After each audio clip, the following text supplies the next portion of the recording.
Hello. Hope everyone's having a good day. As usual, I'm just going to give it a few minutes for more people to join.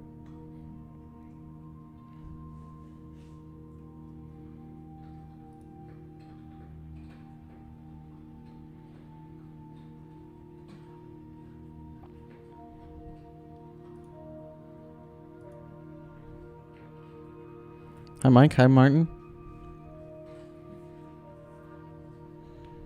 Hi, Mike again.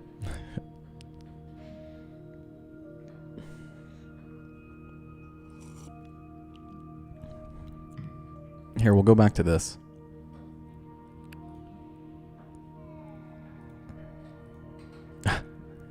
What everyone probably wants to see. Hey, Simon.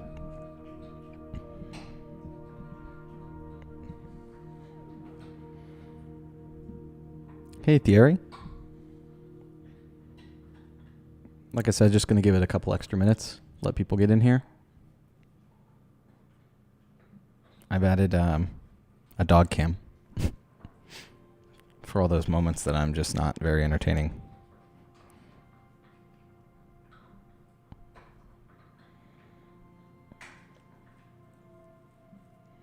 No clue if it'll work the whole stream. Had some problems with it before. Kept cutting out for some reason, but seems pretty stable now, so hopefully it sticks.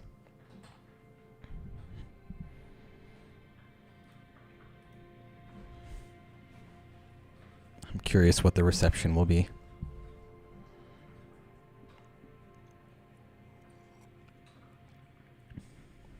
All right, just going to give it one more minute.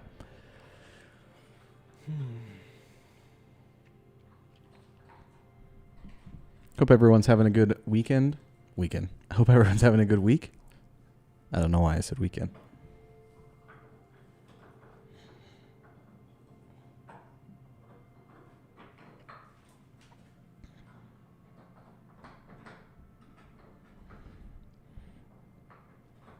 All right. So today, I don't necessarily know if I have a specific photo I want to edit. There's quite a few from this trip a few years ago that still need editing, or at least looked at to decide if I want to edit them. There's a few that I've tried, and I'm not quite sure where to take them. So let me get here. This is one of the shots that I might want to work on. I think this was one of the ones that I had in mind, but it definitely needs a decent amount of work. Also, it could possibly work on pretty much the same shot. It's just vertical rather than horizontal. I'm not entirely sure I like this composition as much. This one also feels a little tight as well, though. So that's something we'll have to decide on. There's quite a few photos in here that I might want to work on. There's a few like easier photos. I'm just not sure the potential of the actual photos in terms of are they worth putting the time into.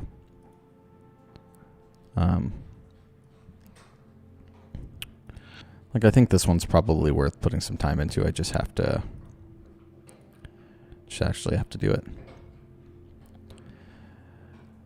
So, the one with the bridge. Yeah,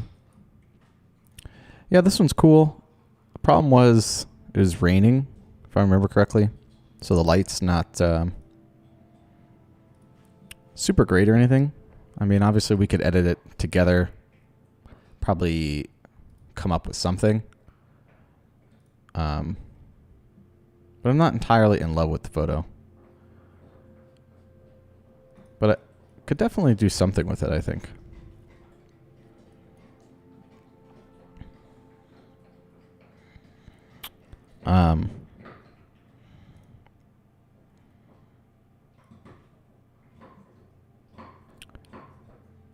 But I really think that the photo that has the most potential is probably the one we started off with.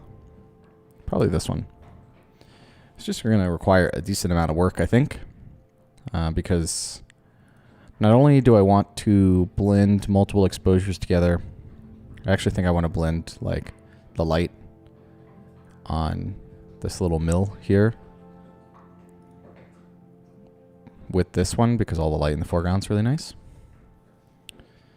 So I think this is where we're going to start. But it will be a process because I don't exactly know how I want to do this. I think this is a good starting point. This particular image has a lot of natural light in it. And you can tell I was bracketing. Now there's probably a little bit of camera shake for this because I already pulled this image up. This was me taking this image. So as you can tell, a little precarious. And definitely trying to get the composition right was difficult. You can tell that this little section of water right here that's on the left is right here. It's crazy the difference between the photo I took and what it looks like from an iPhone with all the water still and stuff like that. But I had to balance over this, I guess, this other little runoff. And it was not easy trying to get the composition right. So you kind of, I basically just took shots, moved the camera, took shots, moved the camera, and I had to keep putting it on the tripod and taking it off the tripod, which is kind of a pain. Okay. So I think this is a photo we're going to work on, but you're going to have to bear with me because I have to figure out what exactly I want to do to it. I definitely want to take it into Photoshop and blend some of these layers together. But we have to decide which one we like the most in terms of the water flow. Also in terms of the light. I think this one does pretty well. It is kind of bright right here, but that's okay. And I think we're just going to start with this particular picture. I don't know if we need the dark images, because this has nothing clipping. So I think we can work with just those. I may work with the bright images to kind of bring out some of the details over here. So I think what I'm going to do is go in here and do a preliminary edit before we take it into Photoshop. And again, hope everyone's having a good day. Let's see. Let's see. All right. Bring down the sharpening. Bring up the detail.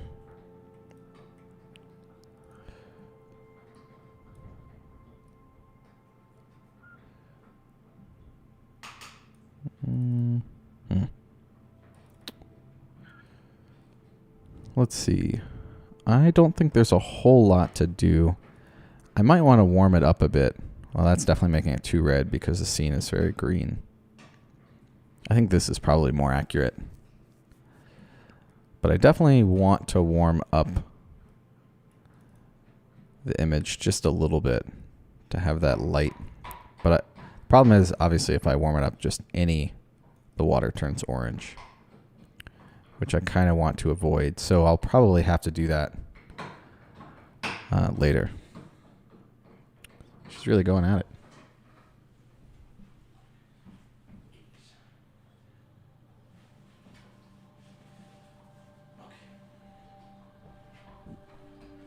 All right. Had to move it. So hopefully she's not on the floor. Okay. I think this is a pretty great starting point. I don't really think there's a whole lot I need to do before taking it into Photoshop to blend these together.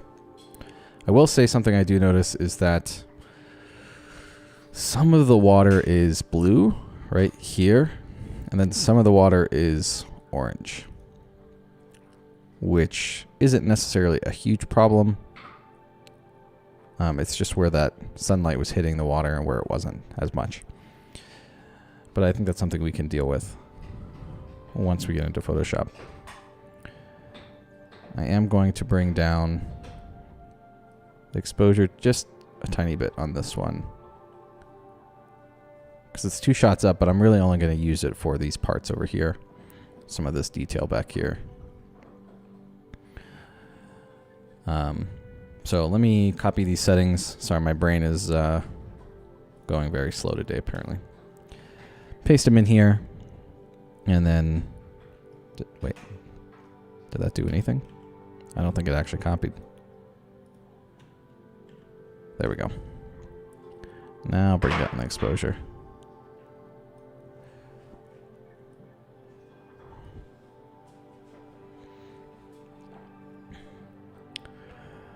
Let's see. I think that's pretty good. Again, I'm only looking at the dark areas that I really care about from this particular photo. Then I'm going to take this photo. Well, we need to decide if I want to use this one or this one. I think the light on this one is more dynamic. I think we're going to go with this one. Let me make sure. Yeah. Okay, paste our settings into there. And check our white balance for everything, because it's obviously the white balance changed. Yeah, this definitely needs to be warmer by a touch.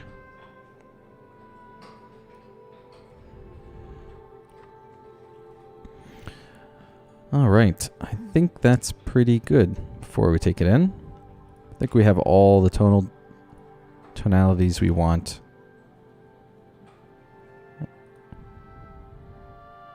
I'm just looking at the water here and making sure that I can get the flow of the water I want.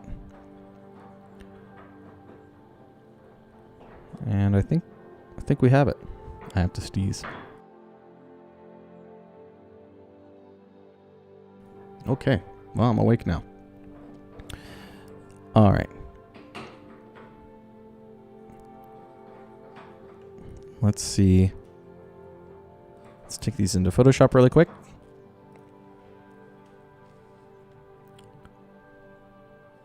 Hey, Dennis. Welcome. Hey, made it.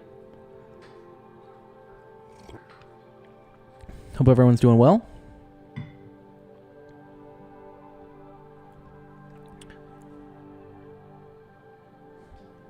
What? All right, I'm letting Photoshop open. And then we'll get started on this blend. I don't really think we're going to have to do a whole lot blend-wise. I think the base image we're working with is actually pretty strong all on its own. Hold on.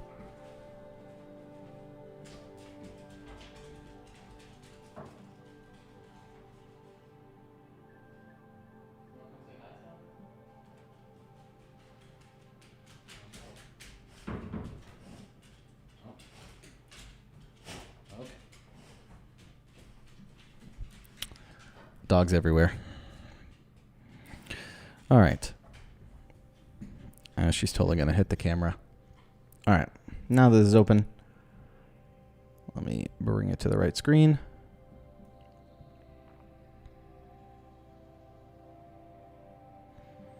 Hey, Gino.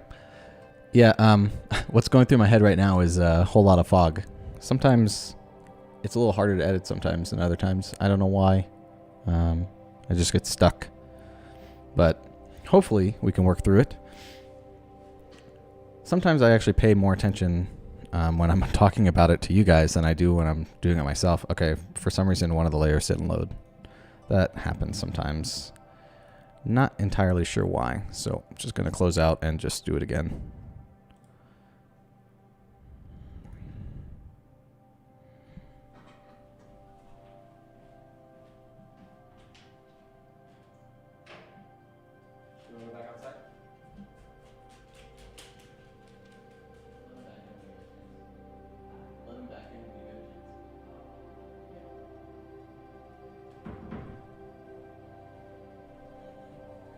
All right. Looks like the layer's loaded this time correctly. I can change the music. The problem is a lot of times when I put an artist on it, it'll be completely random, super mellow, and then all of a sudden something pops up. Hey, Mazda, how's it going? What camera am I using for my face? I'm using my 5D Mark IV. Hey, Patrick, how's it going? All right. It's taking a second to get started here, but we're here. I'm going to turn the dog cam off for now. Both dogs are out of the room, but I will turn it back on if one of them comes in. So, yeah, you just missed it. They were both inside. I'm going to turn it off for now until the dog comes back. Okay. Now we have to decide on what base image we want to start with. I think this one probably is the easiest, just because it has most of the light we're going to be working with. And then I think what I want to do is blend the light from this other exposure. Well, I don't know. I think this one's really nice. And then maybe I could blend the light from this one in where I want it.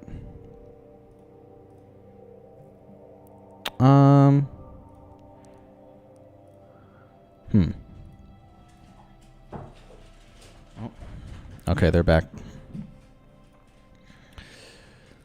All right. Well, one of them is definitely going to hit the camera at some point. Okay. I don't know. Yeah, I think we're just going to go with my gut and start with this one. So all I'm going to do is go into here, create a mask. And then the way I'm going to blend this together, I don't even think I'm really going to need to use a luminosity mask. Oh, actually, before we do that, let's make sure the layers are aligned. Like I said, very precarious position when I was taking these photos, so it is possible there was some movement between them. If you're just arriving, this was how I was taking this photo that we're working on. So.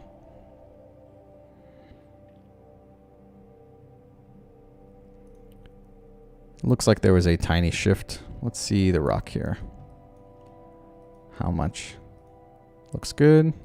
Looks good. Let's check the mill. I think that's pretty good. Okay. So I think I'm just going to take a paintbrush. I don't even think I want a luminosity mask here. I think I just want to blend in parts of the mill with a little low opacity. And then hopefully there wasn't too much wind in the trees in the background, because if I start blending these together and those trees moved enough, it's going to make a difference to how it turns out. I don't think I want the light that's over here in the trees.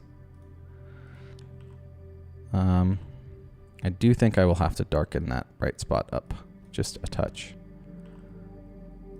What else do I want from that particular image? I don't think I want a whole lot. Like I said, I just want that light hitting the mill there. Really brings it out a little bit. You can tell the difference. So this is the one where the mill was lit up, and this is the one without. And just adding that little bit of light there, if I turn the mask on and off, see the bigger picture, really brightens it up as the subject in the image. Super helpful.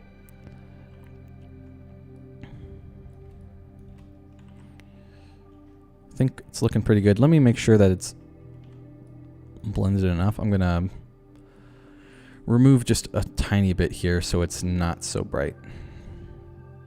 And again, I'm not even using a luminosity mask here, just because I pretty much wanted all that brightness. Okay, it's looking pretty good. Just gonna keep checking to see if there's spots that I want. I do think that the roof, I think it looks pretty good. Yeah. All right. Well, that was pretty easy. Let's see if there's anything else. Maybe this little patch of brightness right there, or light brightness. Talking in editing terms here.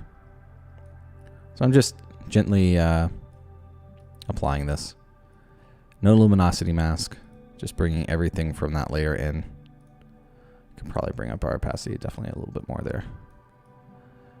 And I'm just painting that in ever so slightly. Don't want the grass up there. Could probably add a little bit of light over here. And we could technically add some of that light, but I know that foliage is going to make the image look bad because it was moving. If I add that in. Some little touches of light here. We're just taking the best parts of the light from that other exposure. Basically what was happening when I was there is the light was stuck behind some clouds, and as it moved through the clouds, it had a brief moment where it hit these rocks, and then it had that same light just moved up a little bit and started hitting this, but now it wasn't hitting the rocks in the foreground. That's really it. There's not much to it. The exposures were not that far apart. So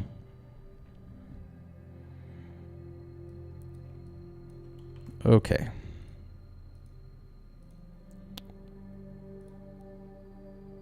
Looking pretty good. I think I over blended here. Let's take that back some. Okay. I'm just looking, maybe we want to darken some of these spots. I could do that with another exposure, or another, with a curves adjustment. I'm not worried about that too much. I think that's looking pretty good. Let's see what we've done with just that. Yeah, that's nice. Okay, so I'm just going to group these two together and then add a layer mask to this. And now we're going to use a luminosity mask because the things I want to do are kind of bring out some of the detail and some of the darker areas. But I don't want to bring out too much. I just want to make sure that it's there. Because as you can tell, our histogram is pretty to the left.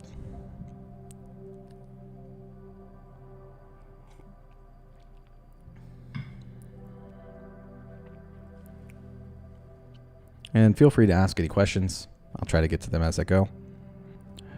Chat is pretty quiet today. That's okay. So we're going to use a pretty heavy darks here. Let's see. We'll start with 4, but then I'm probably going to change that in a little bit.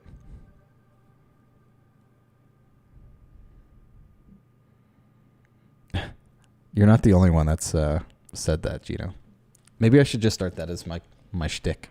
We got a happy little rock here, and it's having a good day. What? Oh boy. Both dogs are on the move. All right. Where was I? All right, so we want a bigger brush. Gonna definitely bring up the opacity because remember we have that luminosity mask selected, so it's only gonna gently paint in some of these areas. Now, this is something I will probably darken up later, maybe in Lightroom by adding a slight vignette because I don't want it to be too bright, but I want my final image to have all the light values and dynamics in it so that I can edit it to my desire. So that's why I'm bringing out some of the brightness from this other image. The other thing I have to be careful of is there was probably movement, a little bit of movement between these two. It looks pretty good so far. But I have to be careful because using a luminosity mask, sometimes it'll only bring certain tones out and it'll start to look muddy. So again, I'm just going to gently paint in some of these dark areas. I definitely want to get some of the areas back here just to bring out some of the detail there, even though I don't mind that area being dark. I just want to have the detail there so that I can use it.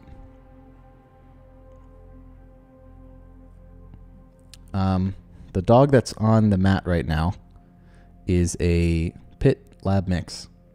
The other dog is a Husky German Shepherd Wolf mix. Something like that. It's like 40-40 and then like 7% or 5% wolf or something. But she's under the table right now. What shutter speed? Which particular exposure? The one where the water's moving? Looks like I shot it at half a second.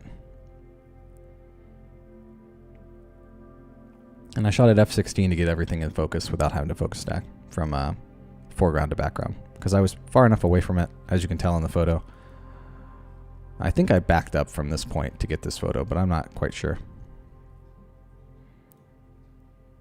Yeah, half a second for that water. The longer exposure was probably a second. And the quicker one was 1/4 of a second. No. Yeah, 1/4 of a second. Okay. So we're just bringing out some detail. This is probably too strong.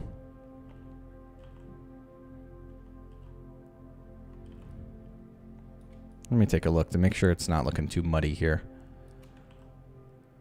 Yeah, I'm definitely losing some detail here by doing those blends. Mostly because this is a little shaky. So I'm going to come back in and remove some of that stuff just to get those leaves looking a little bit better. Because again, there was some wind. And again, I don't mind some dark spots. I just want to be able to have that detail in the image.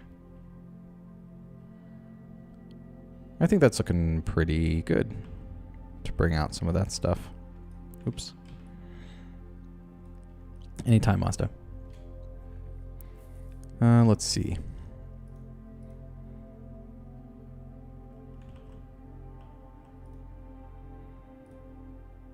Okay. I don't think there's much more in terms of... Let's darken this up just a little bit here. I think this is a little too bright.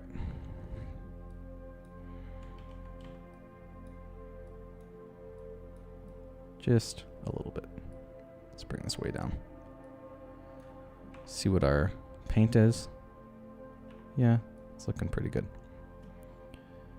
Darken this just a smidge. I know, technical terms here.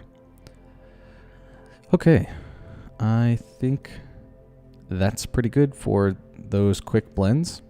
Now we want to start to, I guess you could call it dodge and burn. That's what most people call it. I just call it light painting or contrast painting. And the way I want to do that is we're going to add, deselect that. Don't need a layer. That's not what I wanted. We're going to add a curves adjustment. And there's a ton of ways to do this. I'm basically just dodge and burning by using curves adjustments. You could use the actual dodge and burn tool. You can use wherever the heck they are in here. I think they're these. All right, let's try it just so I get out of my comfort zone. Oh, I see. I have to press the mask first. So if I wanted to, let's say, select some of the darks in here, maybe this level, and then burn. Well, that's not what I want either. Okay. We're going to scratch that. I think this is wanting you to dodge and burn the actual mask layer, which I don't want to do. I think I just want a curves adjustment. But I'm not going to worry about that. I'm just going to do the way I'm familiar with. So technically, I could just create a dodge layer and a burn layer and do exactly what I'm about to do. There's a ton of ways to do this.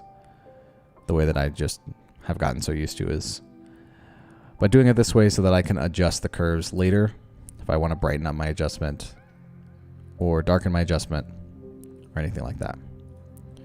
So we're going to go through and probably create a little bit more shadow in the image. Now this isn't going to make a whole lot of sense in the respect that I just brightened this part. But again, I wanted my image to have the detail, and then I get to adjust it with the layers above, which is what I'm about to do. Hey, Roman, thank you.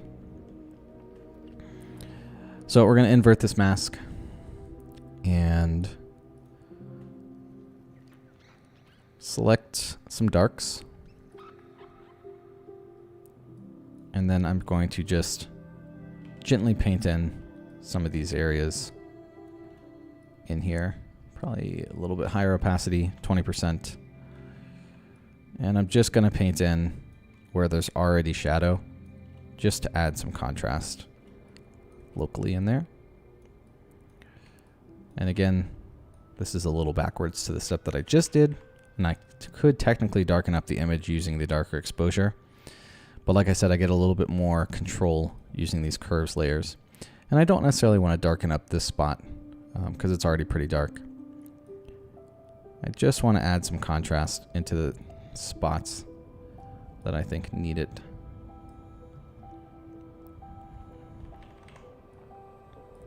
We're not going to do a whole lot here. Like I said, the image is looking pretty good by itself. I actually think I want to darken up this rock a little bit, but I can't do it with the current mask that I have selected. Well, it's doing an okay job. And I think that looks pretty good. Let's see what we've done. We've added a tiny bit of adjustments there.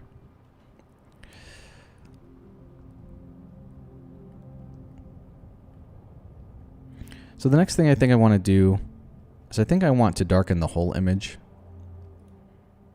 I'm kind of doing this as I go. All right, so I don't want the curves that I had selected. That's my fault. So I'm going to do this again, where I darken the whole image ever so slightly.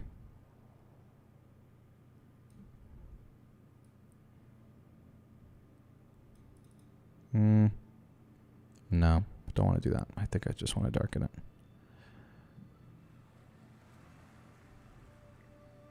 And then I'm going to paint it in some light.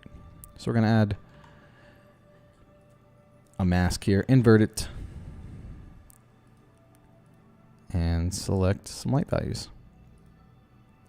There we go. Looks pretty good separation. And then I'm gently just going to paint in some of these bright spots. Like right here. Here. And I can kind of do this pretty freely because of that luminosity mask that I have selected. It's doing a pretty good job of giving me the stuff that I want. So I'm just painting some light on here. And there was already a lot of dynamics in this particular shot because of the way the sun was coming through the clouds. So I don't really have to do a whole lot. The image is pretty much done for us. But I want to basically, that's not what I want, have as much control over that contrast as possible. Now my results here aren't going to be that much different as if I just added some contrast to the image. Like using a contrast bar or just adding some curves adjustments. However, this gives me just a little bit more room to edit it how I want to. And also a little bit more control. Now I really want to brighten up this spot right here. I'm not sure.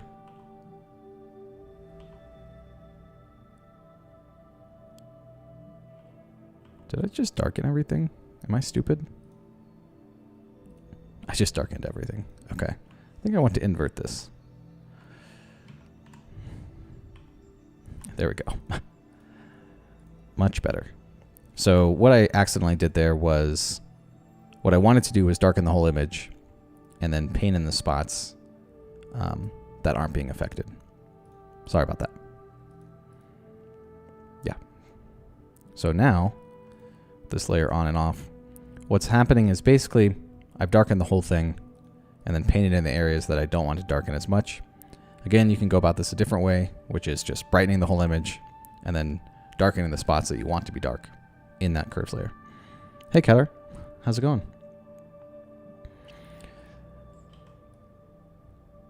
I do think it's looking a little too dark. Let's see if we can bring some more light out here. I really want it. There we go. That's looking a lot better. I was wondering why I couldn't see the light very much, but I thought maybe my eyes were just deceiving me. So now I'm going to go through, and the way I fixed that was because I had the layer inverted, the adjustment layer, I just inverted it back, and that made everything go back to how it was supposed to be. I just accidentally started with an inverted layer and then was painting in the bright areas, which was actually darkening them, but it worked out because all I had to do was invert that layer, and that fixed it. I don't really have to add any brightness here because it's already pretty bright. I do want to try to add some brightness right in this area because there's not sun hitting that spot.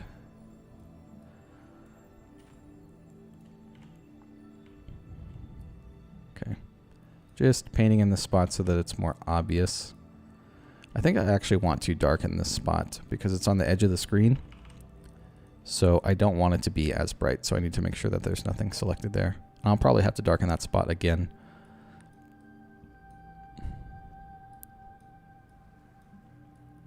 And again, I'm just lightly going in painting these little happy rocks with some light, giving them a little sunshine for the day. Okay, I sound a little ridiculous. I don't know what happened to the dog antler. She must have left it outside the room. I'm not talking to you. Okay. This one came for pets.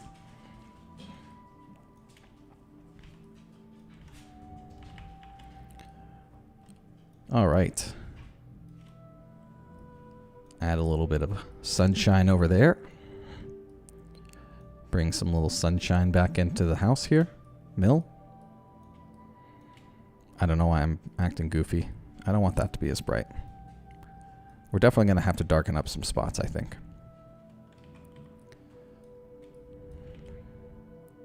Because there's some spots in the water that I don't want to be as bright as they are. I really just want this to be brighter. Yeah, that's looking pretty good. Okay, so now what I'm going to do is exactly the same thing. Just going to create another curves adjustment. And I'm going to bring down the exposure again. But this time I'm going to invert it correctly. And then I'm going to select whites here because I want to try to darken some of the brightest spots. So whites 3 is a good selection. And then I'm going to bring down the opacity here. And I just want to paint in just a little bit to darken some of these bright spots over here. Not a whole lot, but just enough to really affect those spots so that they're not so bright in the image, because I'm probably going to add some contrast when I get back into Lightroom. And if those spots are too bright, then it will clip. And it's very subtle. It's going to be hard to see probably. Let's bring up the opacity even more. And I'm just coming through and darkening. Now I have a pretty heavy luminosity mask selected, so it's not doing a whole lot. But I'm just removing some of the brightness out of the water here. Just so it gives a better idea of where your eye is supposed to be. Because having such a bright spot right here, for example, can be pretty distracting to the image. We need to actually select probably a more aggressive mask here, so I can actually really hit it.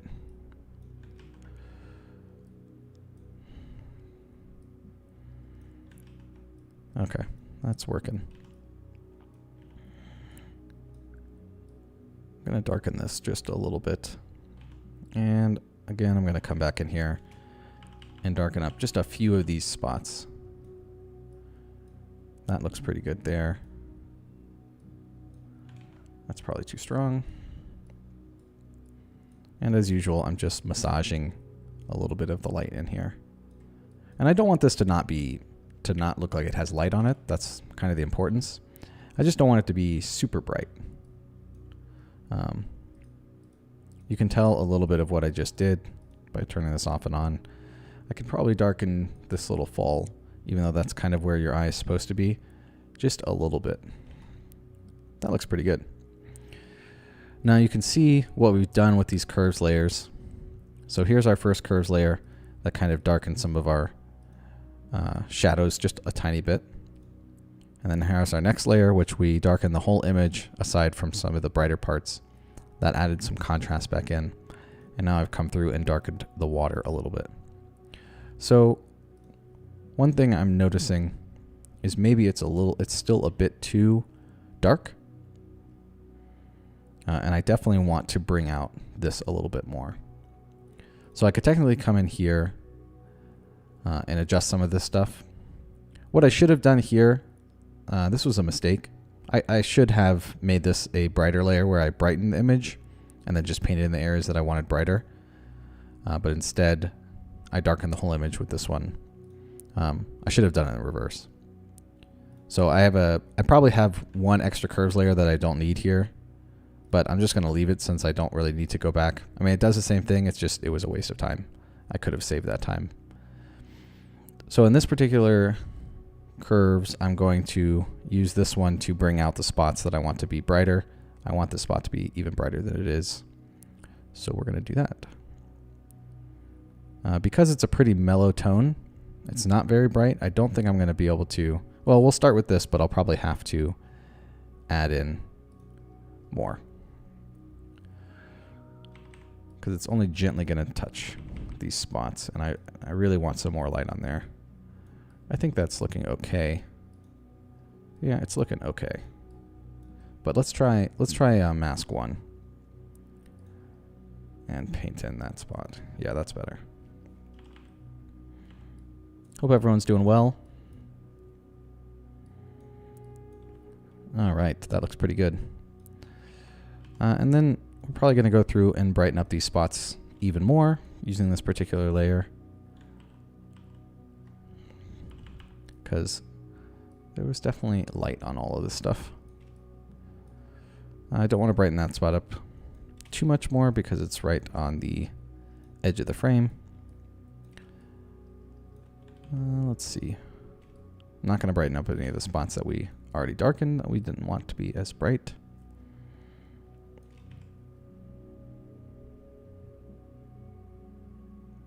I have never been to Guatemala.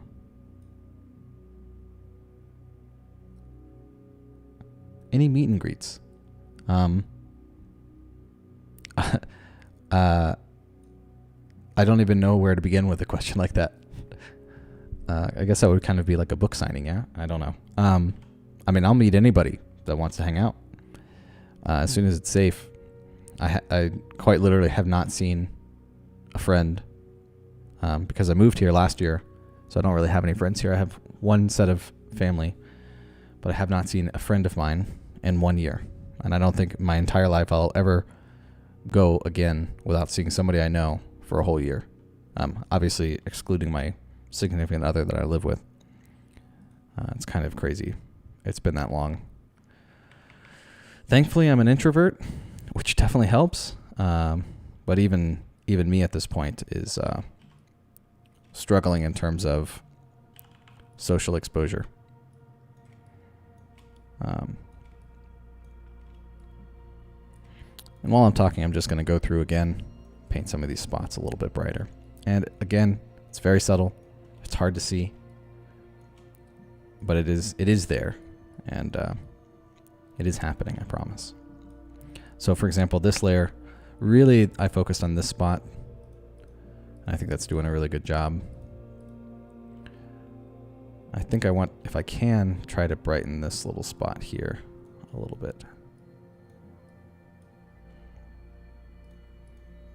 Yeah, it's looking good. I don't want to brighten these spots down here since they're on the edge of the frame. And I think overall this is looking pretty good. I don't think this is... I still, even after editing it this far, I'm not entirely sure I love this photo. Maybe if I crop out this part. I just feel like it's so weighted towards the left side. Even though we have some bright rocks here, I just feel like it's missing a little bit of punch.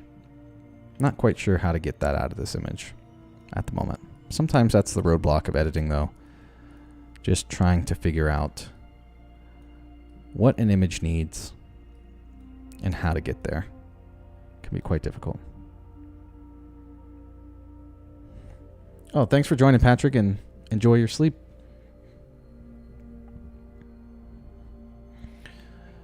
Okay, so what else does this image need? So this is definitely one of those images that could do well with like an Orton effect. I don't normally do it just because it tends to darken my images a little bit too much. Oh, one other thing we need to do. Which one of these layers? See, this is the problem. This curves layer is just annoying me, but I really should have done this as a darker layer. Okay. I really want to darken these bright spots. So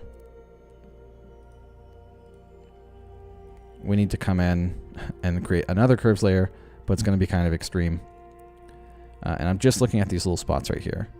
And I'm just going to bring down this quite a lot. That looks good. But without that on there.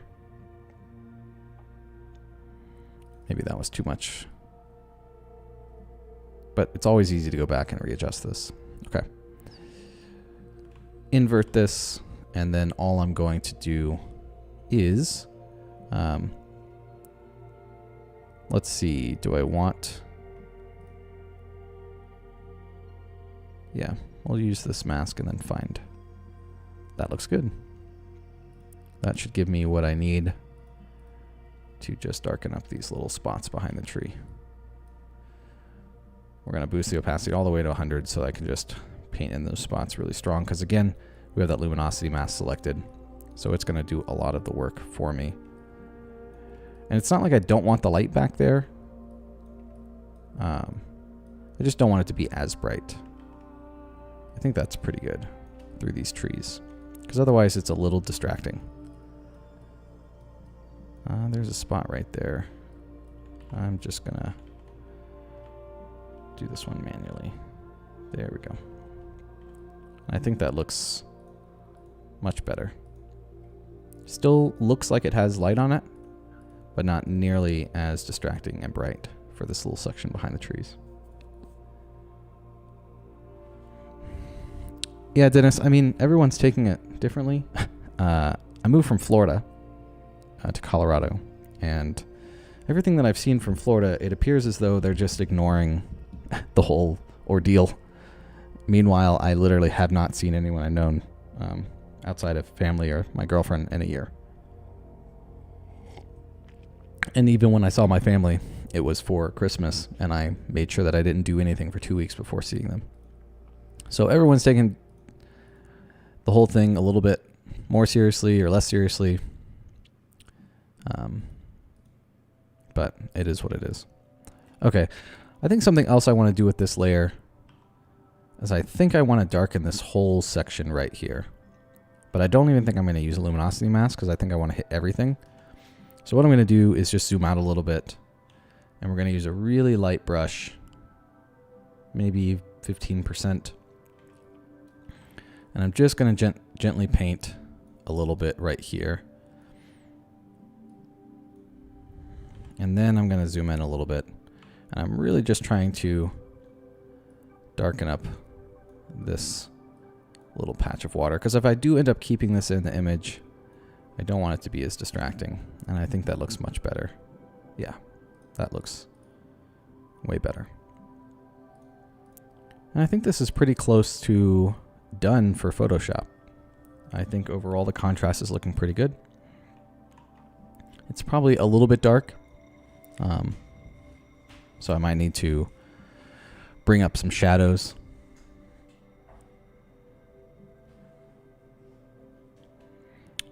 Yes, can I help you? So yeah.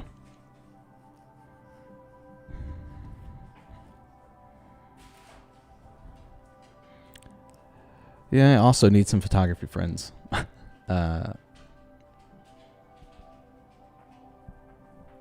But I know it'll come in time. Just got to be patient. Okay. What else do I want to do this image in Photoshop? So something else I could do is warm up some of the spots that I wanted to warm up. Also, let's make sure absolutely that this particular part is bright enough. Yeah, I think it is. I'm looking at my histogram up here. We're obviously quite dark, and I have some room to bring up the exposure a little bit. There's definitely some spots in here that might be too dark. So what I think I'm going to do is come to this layer that darkened everything. And we're just going to bring it up just a tad. Not very much. What are you guys doing?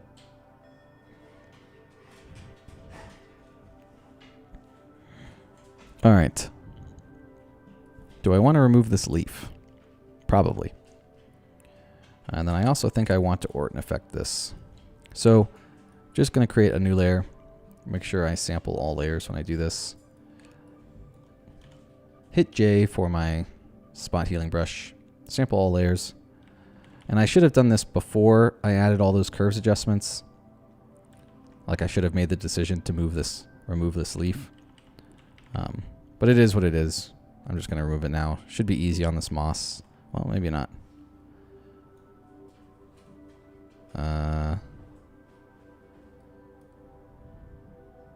That does not look good. Okay, let's... I guess I gotta get a little more precise here. Make sure I don't have the mask selected. Don't know why it's doing that. Okay. Okay, that doesn't look as bad.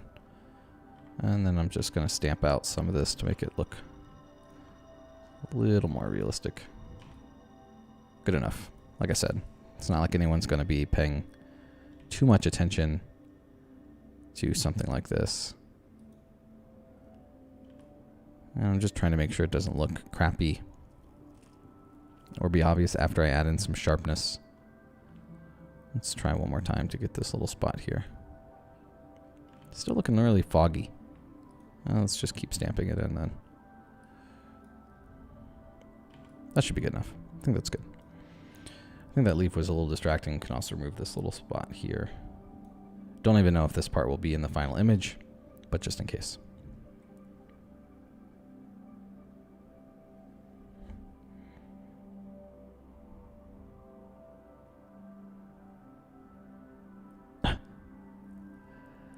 Well, I mean, I don't... Sometimes I leave everything. I think if the leaf was more appealing, I might leave it. Leave it. But I think it was a little distracting more than it was helping the image. I really don't think it matters all that much. This is the kind of thing where, like, if I left it in here and printed it, I don't think it would matter all that much. But I think overall it was just kind of a little distracting, a little bright. Maybe if I darkened it and left it, that'd be fine too. Okay. All right, so let's do an Orton effect and see how it turns out.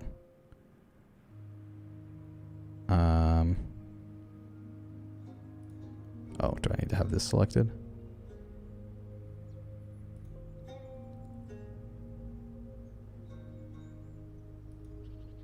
Oh, that's the wrong thing. Okay. I want this thing. Nope. This thing? You can see how much I use this panel. All this stuff. Here we go. Let's see. Smart Orton. It's going to make the image really dark. And again, normally I have to just either tone it all the way back and just paint in some spots. Good to know it, you know.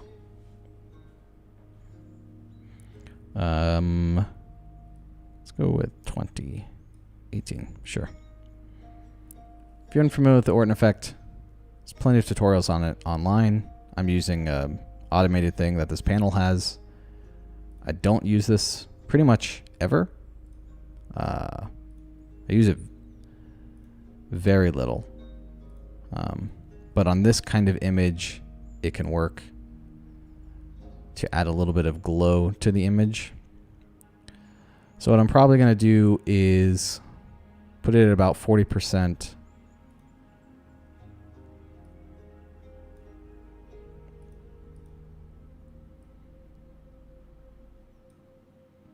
And then I'm going to mask it, the whole thing, and then just paint in the spots that I want it, which is going to be the spots that are not so dark.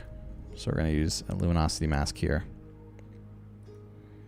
Select, and I'm just going to paint in some of the brighter spots here. Pretty much painting over the whole image. I don't even know if you'll be able to tell what it did. I think overall, I don't even know if I want it. I'm always pretty bad with this tool because it just darkens the image up so much. And I end up having to just paint it in myself. But I never get the effect to look how I want it. I've used it a few times successfully, but it's so subtle that I don't normally care for it all that much. You know what? I don't think we're going to use it. I really don't think it's doing a whole lot for the image. Like maybe 20%. Let's go with 20%. Adds basically a little bit of contrast. And I think we're done. Until I take it into Photoshop, I need to crop out these little spots here. Could have done this as very first step. I usually just wait and do it at the end. Hello. All right. So after I do this, I'm going to save it. And if you watch any of my other live streams, I'm going to save it, do some touching up in Lightroom. And if there's something I notice that needs to be changed, I'll come back into Photoshop and change it. I probably need to do the bottom. I have an interesting workflow. Some people finish the whole image in Photoshop, which I could, but a lot of the times I like to get a base edit, all the layers blended together, maybe some light painting, that kind of thing. And then do some final touches in Lightroom. And sometimes the final touches in Lightroom are a lot more involved. Sometimes they're not. So I think, let's make sure that everything cropped right. Yeah. I'm going to save this. It's going to take a second because it's pretty big now. Yeah, Mike, I think I have a lot of control over this one. Like, it adds a bunch of layers, shadow and blur and all that stuff. But most of the time, by the time I get the light back to where I wanted it, I don't even really notice the effect in the first place once I start doing it. So it's not something I use a lot. I mean, I think for scenes with water and rocks like this, that's where it works best. Or like a forest scene or something like that. But overall, I don't use it that often. It's probably something I should spend a little more time getting better with to at least know exactly what I want to do in an image. But I also think the look is kind of done a lot. You know, that glowy Orton look. And I don't usually have it in a lot of my images. Okay. So here it is in Lightroom.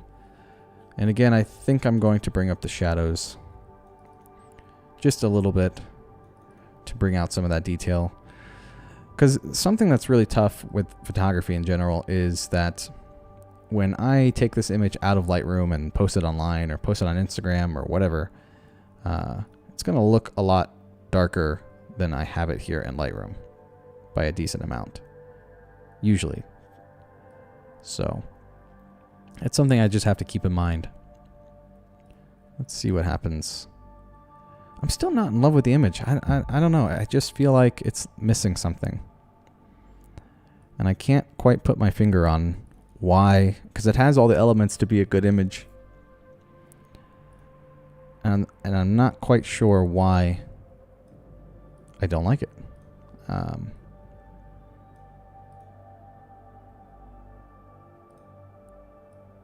I feel like if I crop this part out, the flow of the water down here leaves the image, and that's kind of important. I don't know. There's just something about this image that just... maybe I need to darken this area around the house. I think that would help a lot. So that this looks like it sticks out a little bit more. Let's try that. So that means that I pretty much have to delete this. And how do I want to do this? So normally I would come in and figure out which curves adjustment I had, darken the whole image. But because I did all of them in reverse, oh no, I think I got rid of that one. Or I redid it. It's this one that darkens everything. Nope, I just want to darken it some more. Sorry, this is definitely an image that the reason I've had it for almost 3 years and I haven't touched it because I think I tried to edit a version of it a while ago and just never came away with something that I liked. So I've really struggled with this image to get it to where I want it to be. Let's see. That's good enough. I'm gonna have to be gentle with this paint, like painting this in, because I don't want to hit too much of the house here. But basically, we're going to bring this down to about 30%. And I'm just going to hopefully paint around the house enough that is not doing what I want. I'm just going to deselect the mask. And we're just going to paint without a mask. And I really want to darken that spot. Something else I can do is use a radial filter in Lightroom to really highlight this little mill.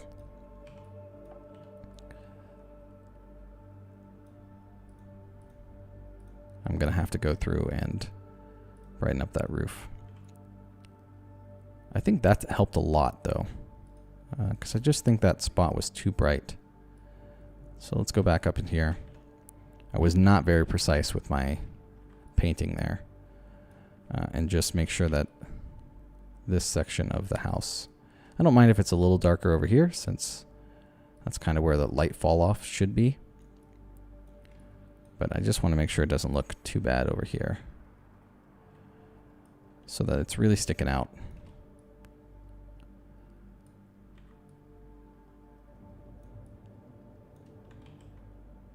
Okay, so to show you what that layer just did, I just darkened all those trees up there. I think that did a pretty good job at really drawing your eye to from down here to the little watermill.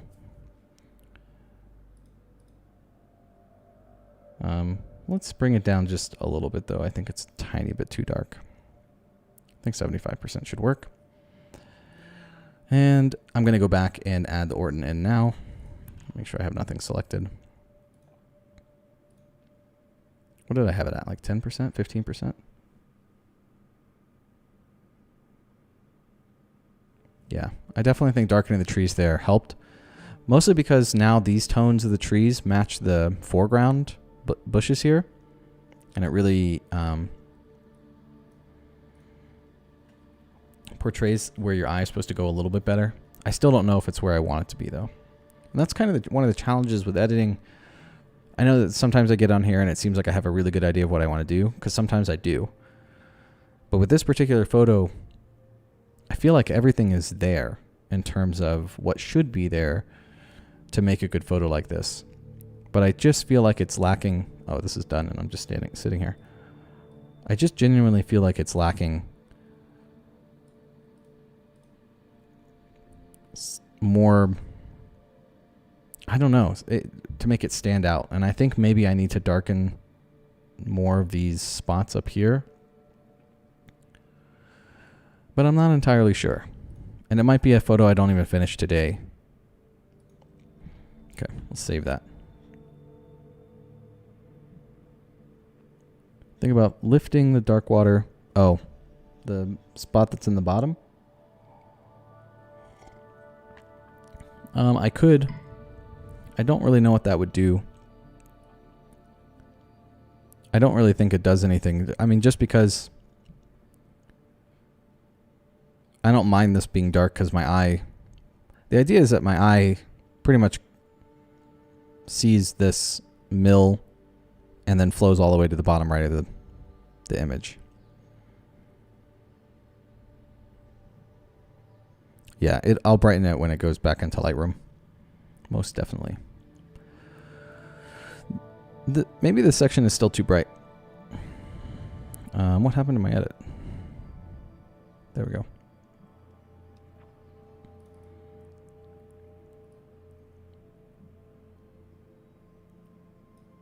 Is that the right image?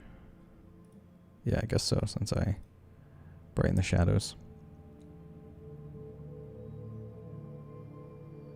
So if I were to brighten this spot, this dark spot, I'll just do it super quick, casually on here. It just doesn't do a whole lot for me. I don't think it's helping the image, but to be completely honest, I actually don't know what's wrong with the image. Darkening those trees definitely helped. But I genuinely feel like,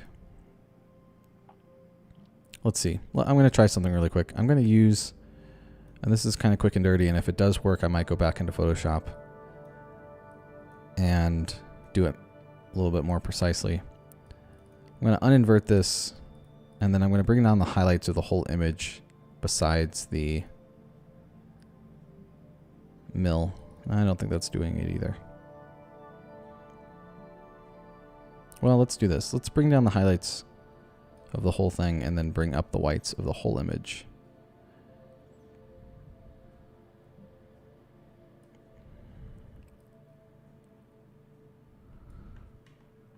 Maybe some dehaze could work for some contrast in the water. Not too much though. I gotta bring the saturation down a little bit. And I'm still just, I don't know. Maybe I need to paint in some more orange light to give the effect that the light from the sun is actually hitting the stuff. 'Cause right now the color balance is a little too neutral, I think. So let's just try warming it up a bit. I don't know. I mean, here's what we started with. And here's where we are. And I still just don't feel like it's completely done.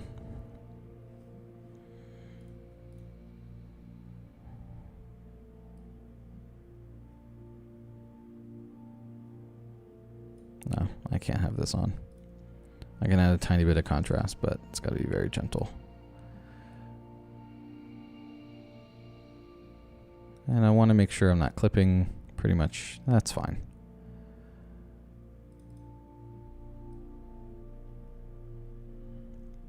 Okay. I think that's looking okay. Let's bring the clarity down. But again, I just feel like something is lacking.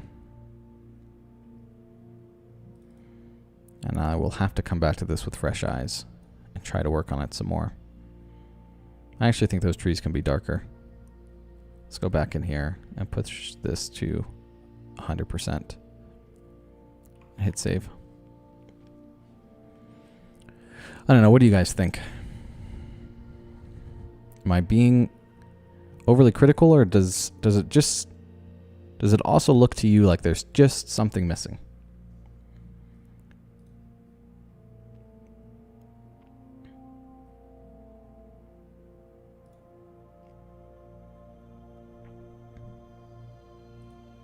Um, 16:9 crop could be possible if I. The only problem is it's going to cut out a lot of the detail in the foreground.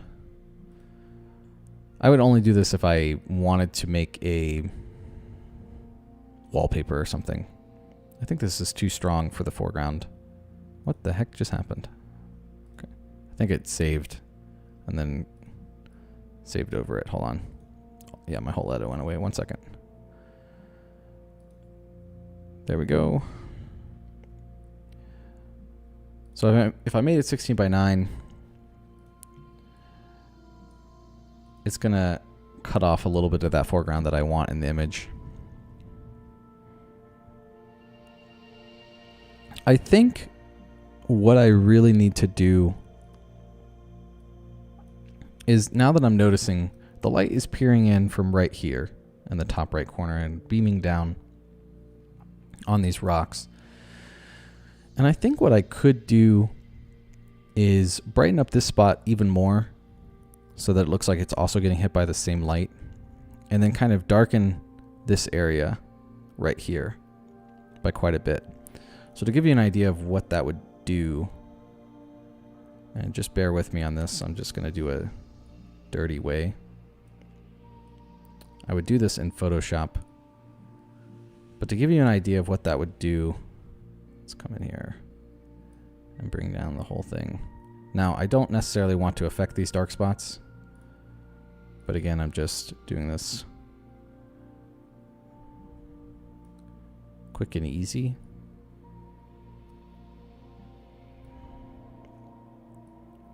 That's not going to look very good, because again, I don't want to darken the trees. But maybe something like this, and then brighten up this little spot just a little bit more.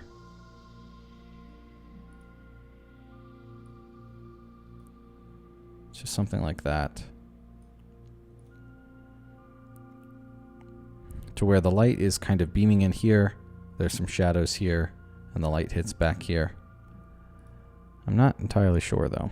And again, this doesn't look perfect because I'm just trying to use that radio filter to get an idea of what it would look like.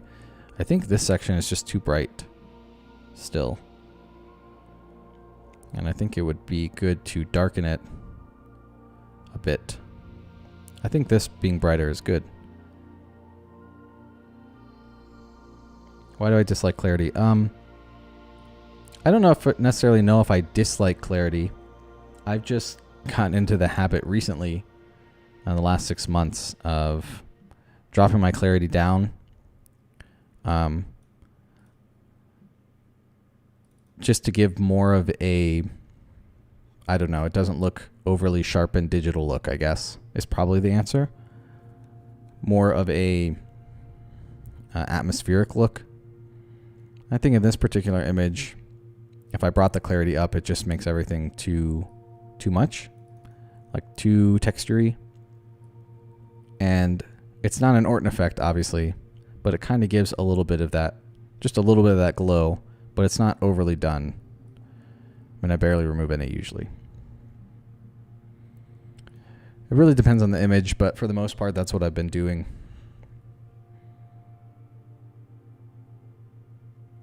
Yeah, I think definitely there's some tones missing. It feels too neutral. I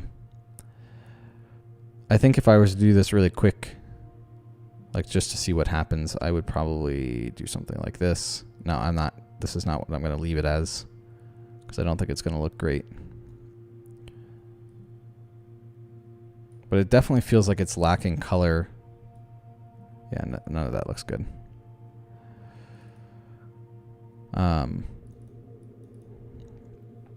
But I definitely feel like it's lacking warmth in the highlights. Hey, Alexander, welcome. This is definitely an image I've struggled with, though. I think I tried to edit this one before. And it definitely has some really strong light values in it. As you can tell, there's some glow here. And I think I've already tried to put this one together, and it was tough. And I think I'm feeling the same thing here. It feels a bit wide. I wonder if I just cropped into something like this. The only problem is this is just too bright. Okay, if I crop in like this, and then maybe darken the whole image a little bit on the outsides. No, I still think that's too strong. Maybe something like this could work. But again, I feel like this natural fall off of flow here is really nice. But it almost feels like the whole top right part of the image is not doing a whole lot for me. This is not an easy image. I feel like it has all the potential. I just don't exactly know what I want to do. I do think darkening this spot again would be helpful.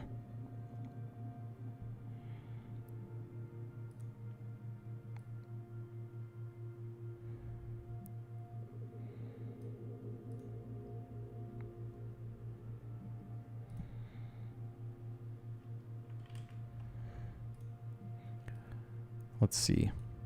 Let's move this. I think I'm just going to delete that because I don't think it's necessary. And again, this is a dirty version of trying this really quick.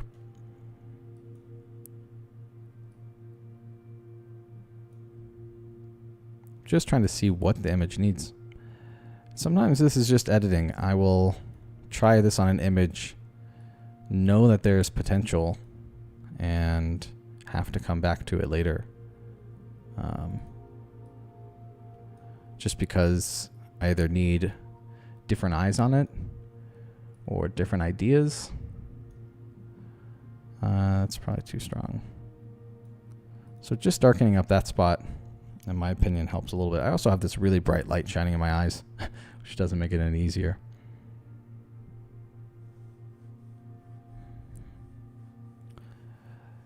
Yeah, so I think overall there's definitely color balance issues going on that could be better.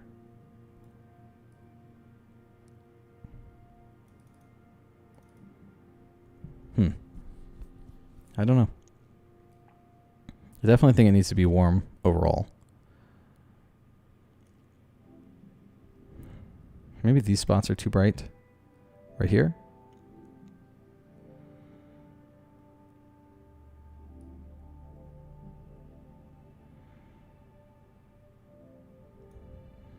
I don't know.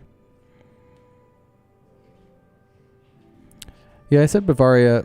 I know that's pretty much just southern Germany, but I kind of titled this whole album, which was like a loop between southern Germany, a little bit of Austria, and a little bit of northern Italy, I think. That's kind of how I titled it, even though it's not geographically accurate. All right. I think I'm done trying to figure out what I want to do with this image. I'm kind of stuck. I don't know. I think we're close. Why does this... See, it's interesting. Sometimes I'll go back to what I did in here and I'm like, oh, this looks way better than what I have in Lightroom. And that's the kind of thing that makes me realize, okay, there's more potential here. I just have to figure out exactly what I want to do. So we're going to move on to another image. Probably one that takes a little less time than that one.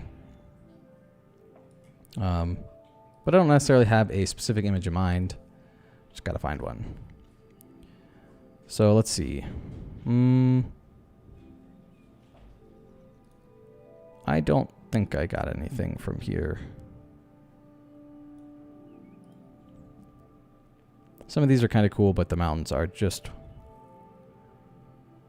way too overblown. This is kind of nice, but I just don't know if there's enough light in the foreground to warrant doing anything.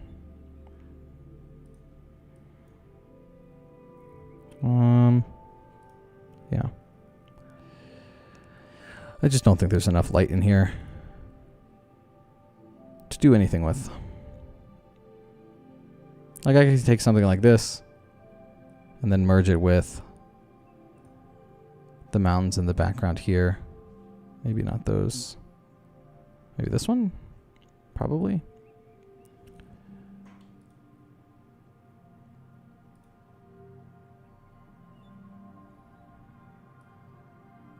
But again, I think the light is just too dull. I think this was the morning of.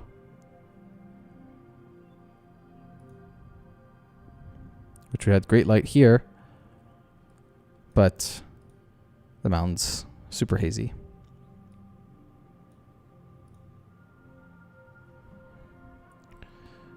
All right. I don't think I don't know.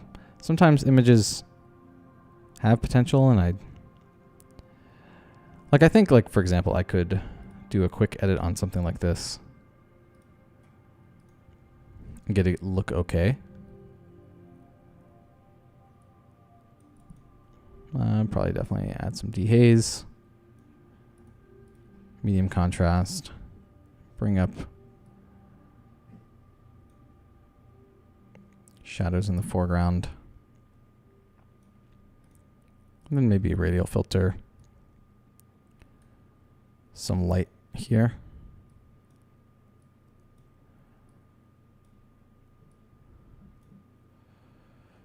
Don't know how this is going to look.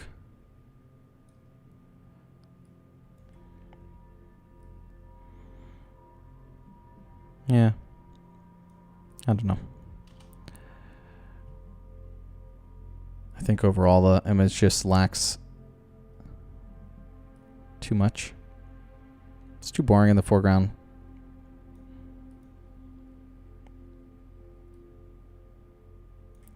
Like obviously I think this would be something that like someone on Instagram would post. It's a pretty famous Instagram spot. But in terms of like landscape photography for myself,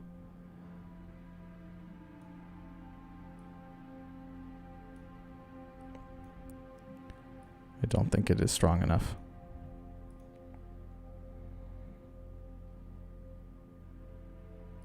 How much detail's up there? Yeah. I think there's just too much haze in the sky. Do I have a darker one?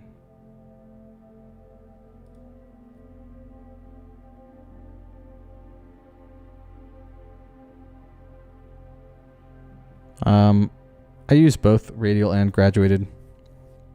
Sometimes the radial that I was just using was I was trying to replicate light coming through to hit the foreground. I definitely think this needs to be warmer. I think overall though, yeah, the whole taking the mountains from this particular shot, the problem is everything's not going to line up. I mean, they were taken, one it was at sunrise and one was at sunset. I could probably sit there and try to edit them together. Like something like this, edited in. That would take me a while.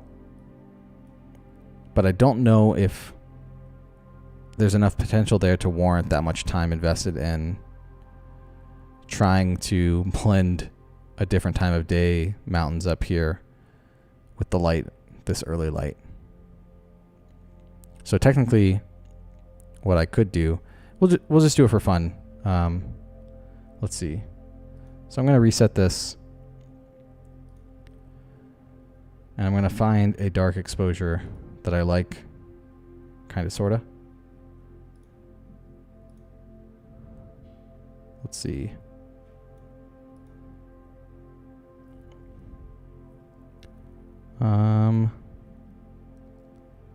Probably this one. I haven't gone through and selected any of these.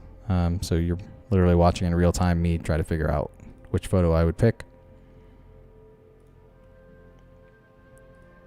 Just looking at the light on the mountains. Okay, that's with polarizer more extreme. I think it's going to be something like this. So I'd probably take this, warm it up a bit, and I'm only focusing on the sky.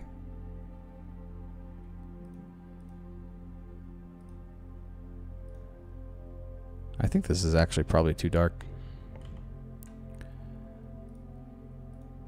Let's use this exposure.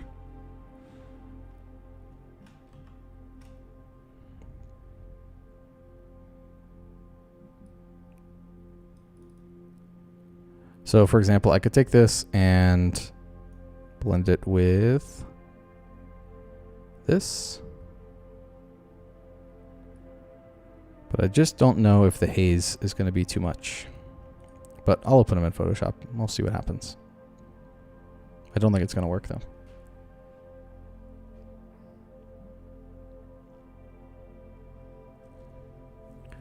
Hope everyone's having a good day. I definitely am feeling a little sluggish today, to be honest. I have a ton of photos that I could edit. But a lot of times, if they don't stick out to me, it can be really difficult for me to want to edit them. All right, so let's see if I can get some of those mountain backgrounds. How am I going to do this? Add a layer mask. Let's try lights 2, lights 3, lights 1. Okay, modify it. I'm trying to get the separation between the mountain, this hill here and the mountains in the background. I don't think it's going to be perfect. I'm kind of doing this a little quick and easy just to see if there's potential here. I just want to see what happens. Oh, that was pretty easy. Oh. Welcome, Hans. Thank you. Oh. Okay. You want to go out? Oh, I gotta let the dogs out.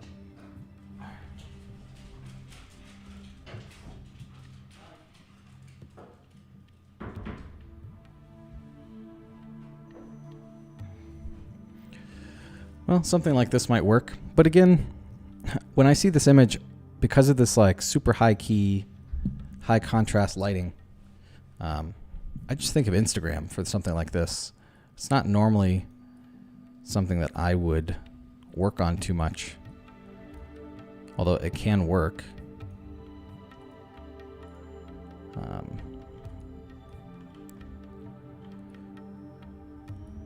Just trying to get the whole mountain in there.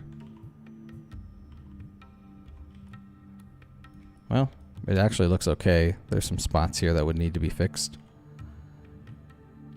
Don't know what's going on there. But overall, I could blend those two together, but I just don't think the mountains in the sky are all that great. I don't know. Yeah, the image is okay. It's a cool spot. But I don't normally... I want more detail out of the sky. Like, for example, with all that haze, I much prefer a background that's like this. Something like this. Than I do what we have in the other image, which is like super high key, very contrasty with lots of haze. Now again, maybe I could blend these two layers together, for example, and come up with something that works. But I think trying to force that kind of thing, create a bunch of light that's not actually there, can work sometimes, but it's really a matter of, do I want to put all that effort in to try to get something like that to work? And that's another longer edit. Trying to blend those blend those two layers together. I was trying to find an image that I could edit without having to blend too much in Photoshop, because it's so involved, and I'm already at an hour and a half just trying to get that first image set. I think that I could probably edit this together and it would be, I would deem it worthy enough for Instagram, but it would definitely not go in my portfolio.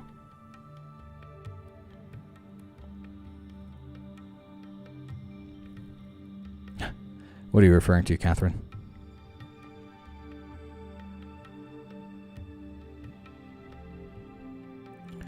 Yeah, I mean, if I were to try to... I'm going to close this out. Yeah, let's close this out. If I were to try to combine two different times a day, where I didn't even try to line up the shot. So let's find an exposure that works. This one.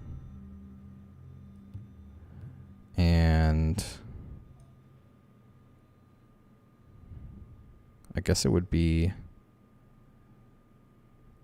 Sure. I think that this is not going to go well, but I will at least open them in Photoshop and try to align them.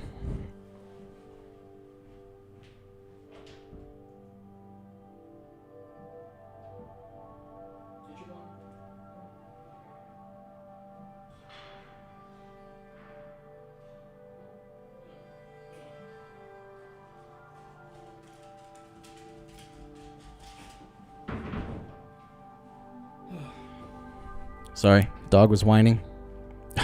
She wanted to come back inside. And now she's chewing on her bone. This probably looks really terrible behind the chat.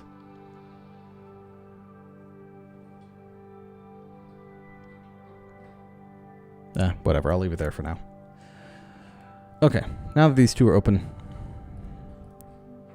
Yeah, this is going to be... It is possible. If we wanted to just take the mountains from one into the other. But it would be a pain in the butt. And I don't think it's worth it. Because neither of these images... So, like, sometimes I will do that where I would spend a painstaking amount of time trying to blend mountains into something like this. But overall, I just don't think that either of these images is strong enough to warrant the amount of time that it would take. And I don't even think they would blend correctly. I mean, I'm at a different angle. I'm standing in a slightly different spot. I'm zoomed in a little bit further on one image than the other. And I genuinely think that I could probably make a stronger image just using this image and this image to paint in some light in here to really help with that than I would be trying to blend in these two different times a day. Hey, Roberto. Thanks, man. We're chugging along here. I am definitely feeling a little slow today. Creatively, it definitely feels like one of those days where I'm not feeling, I don't know, things aren't coming to me as much as they normally do. So, because I'm probably only going to be here for a little bit longer. I'm going to try to find another image that I could possibly just edit together. Oh, here's another. I guess I went for a third time, probably in the evening. Yeah. To try to get this shot, and it just never worked out. I'm going to try to find a shot we can edit just in Lightroom, but I don't know if there are any. Let's see. A lot of these photos just might take a little bit longer. Some of these are definitely Instagram style images. Like this one, for example. And this one, for example. Not necessarily portfolio stuff.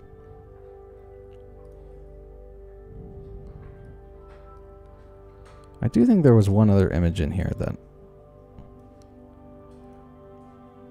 But clearly I have not tagged some of this stuff.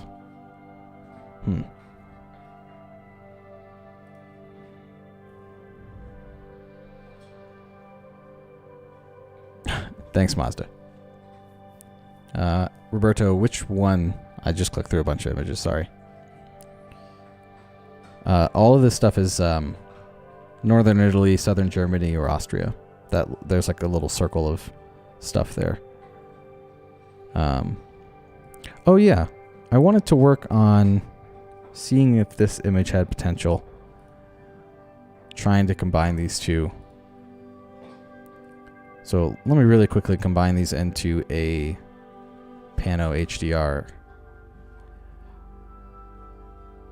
And then see if it even works. I don't remember. Yeah, I have a Dolomites folder, but this is actually I don't know if there's I don't think there's really any shots from Italy in this particular catalog.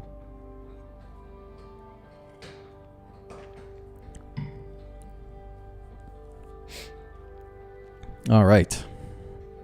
Man, I just feel so out of it today. Oh yeah, that looks fantastic. Okay. Let's see which one of these. I think perspective is going to be correct, but I could be wrong. I'm definitely wrong. All right, let's try spherical and then warp everything. Okay, looks pretty good. Okay. Let's see if there's anything to do. I only did the Dolomites for a few days. I can do that one next week. A lot of the times I'm just using the streams to either work on photos that I've taken recently or honestly just go back through and edit. There's just so many photos I have unedited. Whether maybe they just don't have the potential like the photos we were working on earlier, like these, or maybe they do have potential and I just haven't gotten around to them yet. So that's pretty much what streams are going to be. Now, I don't know if I can make this into anything. But in terms of because the problem is balance of this photo compositionally is either I want this, but then I crop out all of the weight on the right side. Yeah, I think that's what I discovered about this particular. I think I merged these together when I took them. And the balance in the photo, even though the moment is really cool, is severely lacking. So this is definitely an image that I feel like the moment was really cool, but the composition just doesn't work. And then maybe if I had moved over just to the right and just had this in the foreground and not cared about this little island, it could have worked. Gino, the line is, well, it depends on the style of image. So on this particular trip and at this time, I was definitely thinking more consciously about Instagram. So I was shooting a lot more photos that were Instagram style, which means more portrait shots, more stuff that's like not necessarily landscape photography centric. So for example, like this is a picture of my girlfriend's hand. This is totally Instagram, but I would never have this in my portfolio just because it's not landscape photography. It's interesting. It's cool, but it's not, it doesn't have the qualities of something that I would print. I think that's probably where the line is. If I would print the image, it probably goes in my portfolio. Like this is the style of image that is potentially portfolio worthy. I just don't think it's there yet. A lot of images that have people in them would be stuff that I would post to Instagram. I've definitely changed my mind. Like if I were to take this trip again, I would shoot way less stuff that's Instagram style. Because like, for example, this is very Instagram to me, where it's cool enough. The composition's cool, but it's so bright. And then you can definitely tell it was taken during the day. There's a lot of haze in it. It's very high contrast. This is very Instagram style to me. Whereas this photo is more portfolio worthy. And I think I actually have this photo in my portfolio. Now, I will say that this is still a cool image for Instagram, but it particularly has all the values of things that I would want in my portfolio. The composition, the lighting, that kind of thing. So I hope that answers that question. This is Hallstatt, Austria.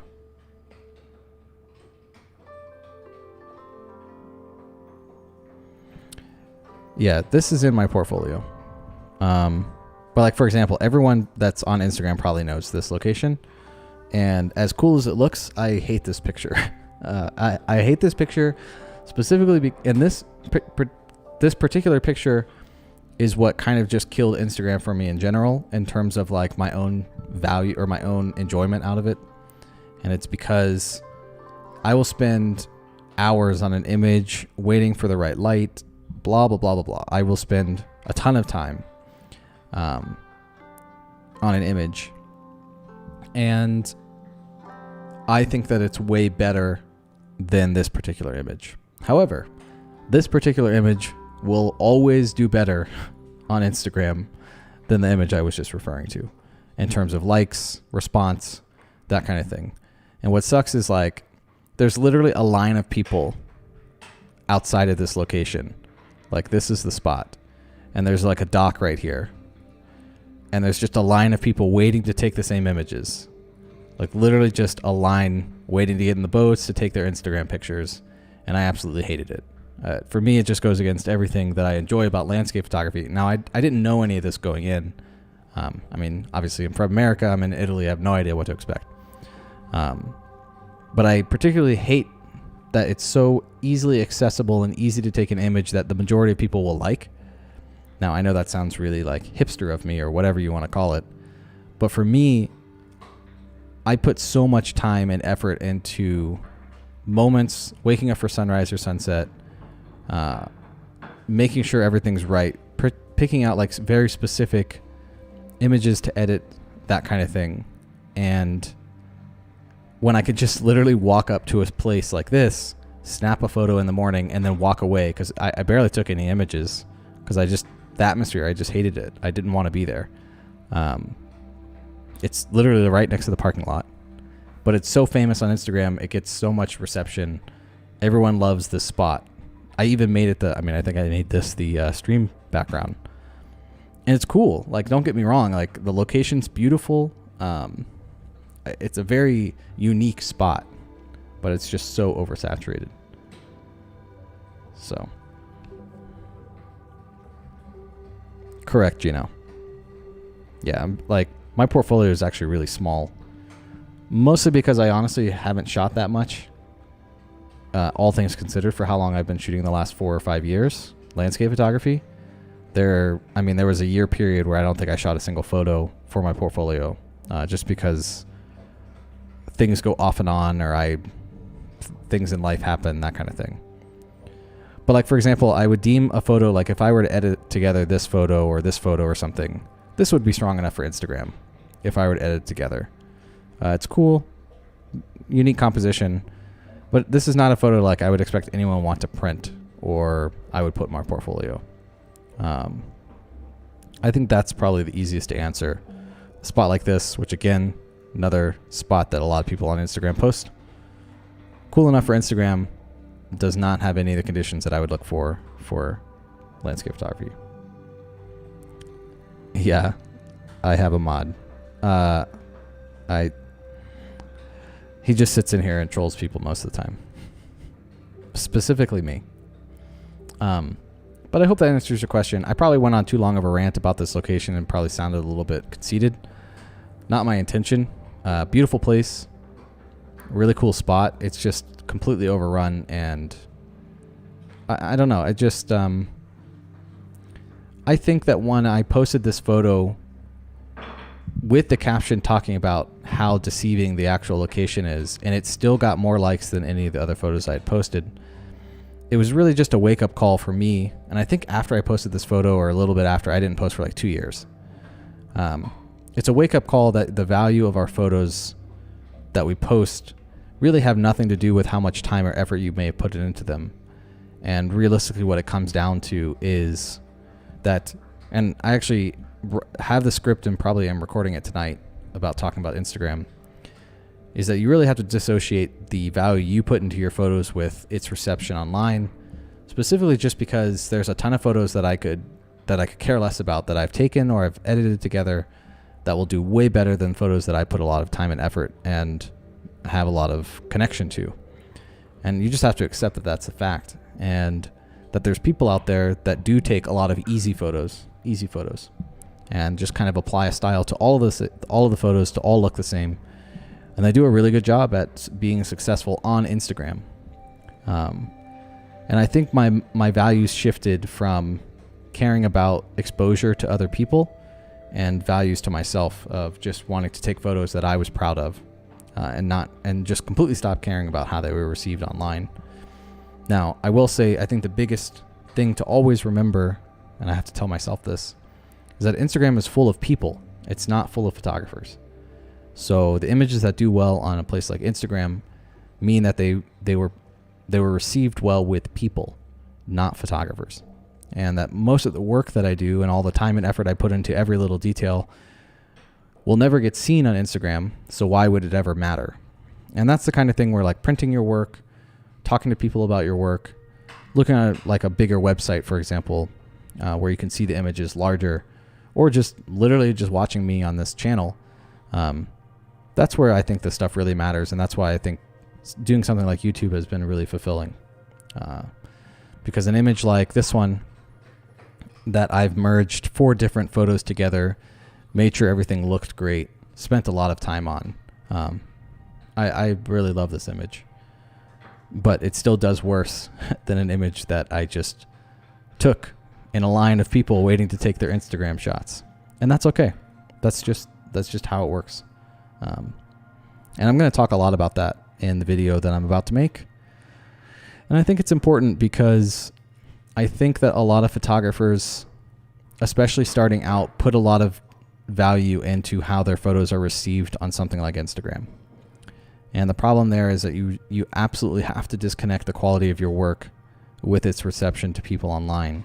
However, the reason that it's so hard to do that is because, especially when you're starting out, we're very insecure with how our work is. We're very insecure with, is our image good enough? Have I improved? That kind of thing. And when you post something online and it doesn't do well, then you just you end up feeling like, okay, maybe the image is not as good as I thought it was going to be. But in reality, you can take amazing images and if no one sees them on Instagram, it doesn't mean they're bad images. It just means that you're not good at Instagram, or you haven't grown large enough. I mean, I barely have 8,000 followers on Instagram, and I just stopped caring because I find way more enjoyment out of like YouTube or just literally taking photos for myself than I do trying to take them for Instagram. And that was something a valuable lesson I learned on this trip. Was I noticed I go back through all the photos I've taken on this trip, and there's a ton of photos taken in portrait style, taken in so that they fit and look better on Instagram. And I think that was a learning process and something I've definitely changed about myself as a photographer. Now, I still take portrait shots. I still take shots that would work on Instagram, but I don't just sit there and say, oh, let me take this specific shot because it would look better on Instagram. I've definitely focused way more on realizing what's important to me rather than what does well for reception on social media. Okay, I'm done talking about that. Like I said, I have a video coming out about it. I genuinely don't think there's a whole lot left in here that wouldn't take very long to edit.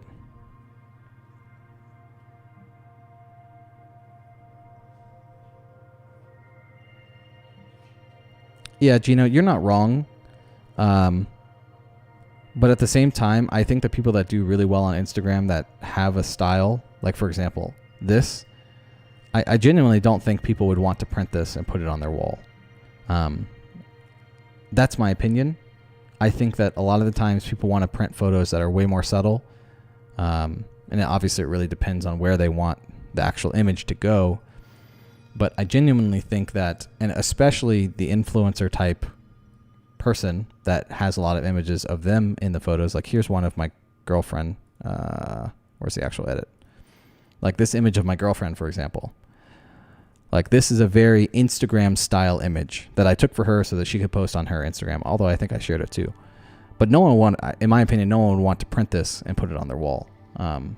Most of the time you don't want someone in the photo unless it's very specific to that location, or maybe the person in there really adds something to the photo. But for the most part, a lot of the times photos like this just are about, you know, the person pretending that they're there kind of thing. Should I not worry about what photographers think? I don't think so. I mean, I think that if I'm making a bunch of stuff and putting a lot of effort and I'm not receiving any reception from other photographers, maybe it's a problem. But I mean, there's a ton of photographers out there that could care less about what anyone else thinks that they're successful. I think that receiving critique and criticism from other peers and other photographers is really good. But I don't think that you should necessarily shape what you're shooting and stuff like that based off the reception of how something does on social media. Like if I were to post a picture on a message board like F-Stoppers or 500 Pics or Flickr to get reception back from other photographers, I think that would be far more useful than posting an image to Instagram and basing off of how good it is based off of, you know, the comments or the likes of it. So I genuinely think that a lot of the times the style of photography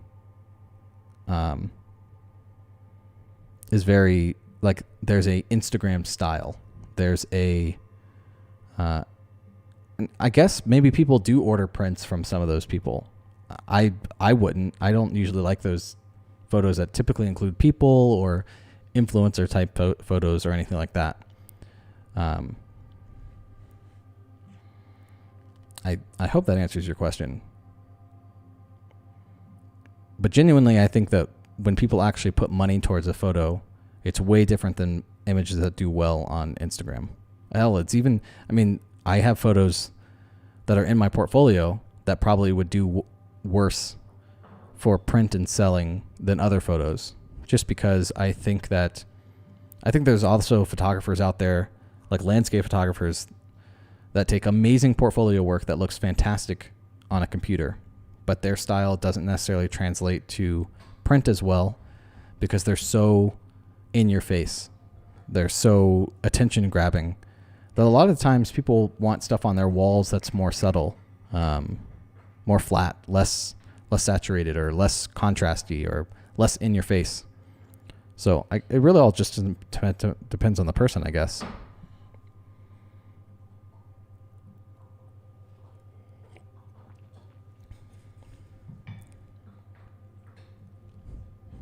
I think that to go off more of worrying about what other photographers think, I think if I had a peer say that my photo sucked and told me why, that would definitely affect me more than a photo doing poorly on Instagram. I don't necessarily think I would let it. I don't know. Maybe it would affect me more than I give it credit if a peer or someone that I looked up to said they didn't like my images for X, Y, and Z reason. I don't know how that would affect me as a photographer. But I also think that maybe I'm overly confident in the sense that I don't think any photographer would look at my portfolio work and think that there's a bunch of stuff wrong with it. I definitely think there's things that could be improved, but I think it's strong enough that I don't think someone could just sit there and say it's terrible for a bunch of reasons. Yeah, Mazda, the video that I'm going to release, I think this weekend, will basically be just a talking head of me talking about Instagram and everything that I was just talking about. So, I think it probably resonates with some people, other people not so much. And again, I think what I always remind myself, and I think it's really challenging, is that Instagram is full of normal people. It's not a platform for just photographers. So, just really going at it with that antler. All right, I'm hitting the 2-hour mark, and I'm definitely feeling a little bit slow today. So I apologize if you guys tune in the stream. Hey, Matt, thanks for the donation. I don't know why. Oh, it must have popped up. I don't think I have the donation screen on for this scene. But I definitely feel a little out of it today. I could tell. And I think that's normal. I think we all go through days where we're like, oh, man, let me edit some photos. And then we definitely have days where we're like, I have no idea what I want to do. Thanks, Roberto. And thanks, Mazda. Matt, thank you for donating again. Thank you. Seriously. This stream, I started out and I was like, oh man, I don't even know what I want to do with this photo. How am I going to talk for 2 hours? So, oh, thank you, Catherine. And Gino, if you're still here, I hope my rambling on about all that stuff was cohesive. Also, I just to go back to that image when I was talking about a line of people just sitting there waiting to take an image that is for Instagram. I'm not going to sit here and say there's anything wrong with those people. So I hope I didn't come off that way. Again, I'm not trying to sound conceited in any form or fashion. I think if you have 100, I literally met a famous Instagram photographer in Bavaria on one of those hills that has like 700,000 followers that takes the images that I'm talking about, where they have a style and their images all have the same style, and some of them actually look really cool and they all match the same thing, but none of them are during sunrise and none of them are during sunset, and they're super desaturated and they have a look totally fine. And they have way more followers than probably me or anyone that's watching me right now does. And they do a really good job of it. But I always look at that person and say they're really good at creating that Instagram style. And there's a bit of envy there, of course, because, I don't think any of us would say that we wouldn't want to have that level of following. However, it's just not what I enjoy. I don't want to stand in a line of people and wait to take a shot that will do well on Instagram. I don't want to have people in my images to take away from what I'm trying to shoot, which is specifically landscape photography. And I think there's a very big distinction between people shooting photography like portraiture, landscapes, stuff like that, with the intention of it being in something like a magazine or a print on a wall or something like that, or the intention of doing well on social media.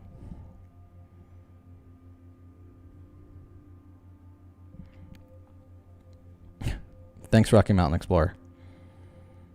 And thanks, Mike. Thank you, Martin. To finalize that thought, though, I don't think there's absolutely anything wrong with being a photographer that shoots for Instagram. There's people that make their entire living off of doing that, and it's fantastic. I think for me particularly, I get very little fulfillment out of that style of work, where the time of day doesn't necessarily matter, the mood doesn't necessarily matter, and I like to shoot for other things. I like to wake up for sunrise to shoot the sunrise, for those moments that you might only get every once in a while, and that's just what I enjoy shooting. Thank you, Kedar. Thanks for all the support, guys. It means a lot. And again, I hope I didn't come off as like conceited in any way. That's not how I meant it at all. But I could see how someone might see that. I'm going to give it a few more minutes. If anyone has any questions or anything, feel free. Why are you looking at me? I don't know. She's staring at me. What? I don't know why she's staring at me. Okay.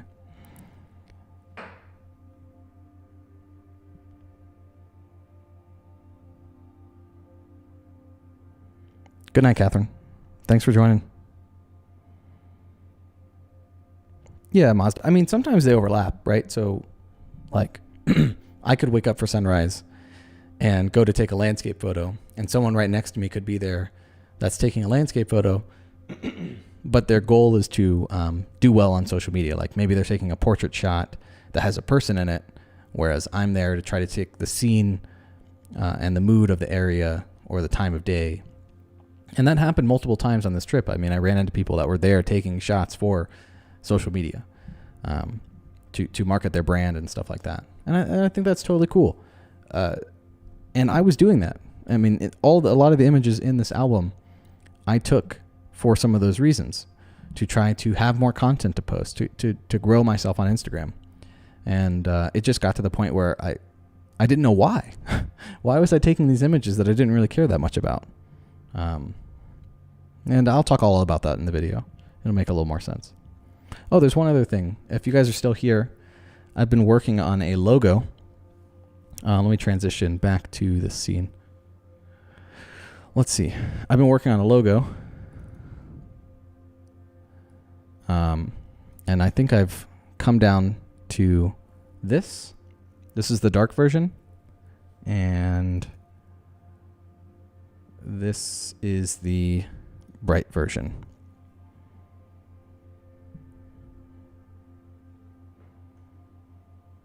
Thanks, Matt.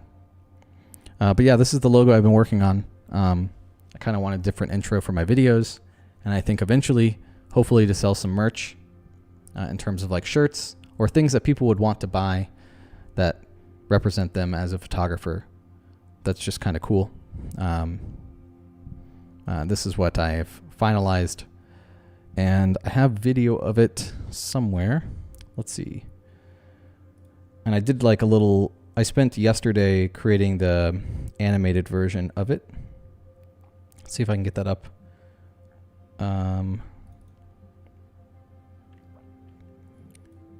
So this is the animated version that would happen at like the beginning of a video.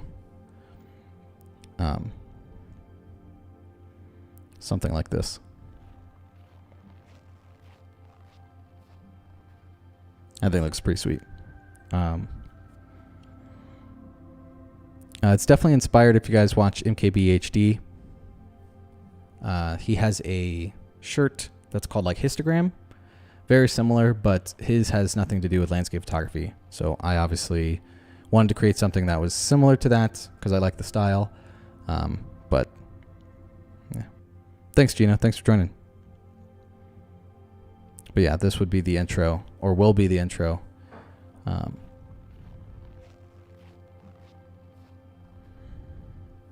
So pretty excited about it. I spent yesterday working on this. Really like the way it turned out.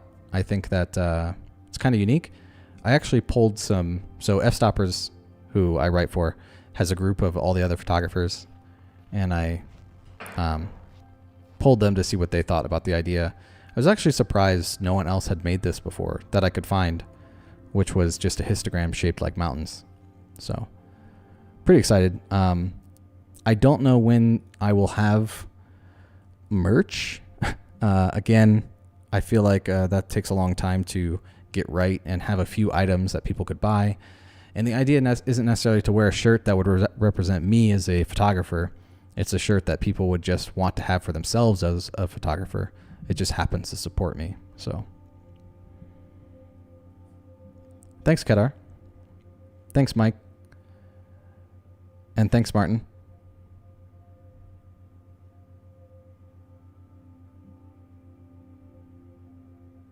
You don't have to be sorry, Simon. Maybe it will look better in full screen, or maybe it'll look better in... I just needed something to animate it rather than it just fading in. That's what I was trying to do, at least. But I think if it doesn't work, I don't know. Maybe people will let me know. I don't mind that it's... I just need something to animate there. I thought it was cooler than just fading in. And the dark background and the light background, that's just two versions of the logo. For example, if you were to get a black shirt, the black version is going to look better on that. If you got a lighter colored shirt, the light version is going to look better on that. Those are the ideas in my head, at least.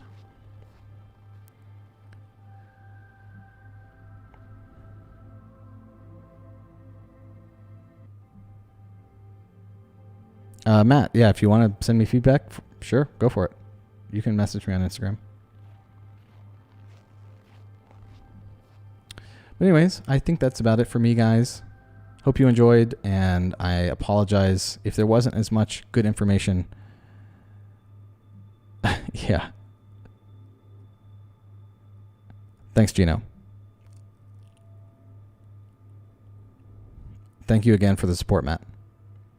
Oh, Shrell donated. Shrell, are you in here? Thank you. I just saw the donation. Very kind of you. Thanks, man.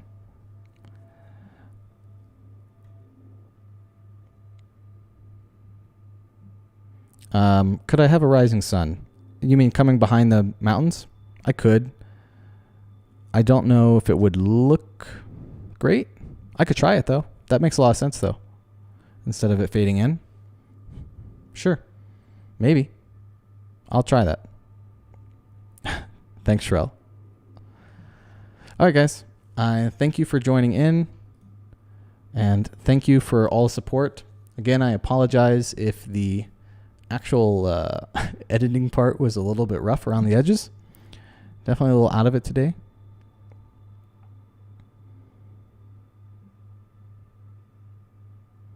Yeah, Kedar, these two logos, so the backgrounds, they're both transparent. They're intended to be transparent so that I could add a background to them if I want to. The video is just using a super dark part from the last video that I posted, just as an example. Thank you, Martin.